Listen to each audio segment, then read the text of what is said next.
আবারও যুক্ত হলাম লাঞ্চ করে। এখন মাঝে 2:60, কেননা বাসায় যায় লাঞ্চ করে আবারও অফিস আসতে হবে। এটা আমাদের আসলে নিয়ম, 1টা থেকে 2টা পর্যন্ত আসতেই হবে। তো আবার লাঞ্চ করে আবার চলে এলাম আমার ফোনে।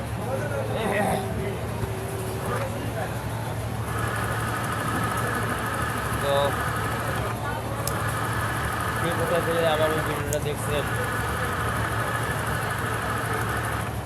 সবাই আমার একটা লাইক দেবেন, কেননা আমি প্রায় টাইমই আপনাদের আমি আমার কর্মকাজ আমার করি। আসলে আমি যেগুলো ভিডিও চাই আসলে আমার একটা ইয়ে আছে না, প্র্যাকটিস আছে না, সবাই যে ভিডিও ছাড়বে তার কাজ একটাই কাজ, তার কাজ নিয়ে সে ভিডিও করে ছাড়ে দেয়, তার ব্যক্তিগত আমার এইটা আমার 500 টাকা করে আসলে বন্ধুরা যেখান থেকে দেখছেন আর কি আমার একটা করে লাইক দিন। আল্লাহ হাফেজ, সবাই ভালো থাকবেন, টাটা, আবার দেখা হবে।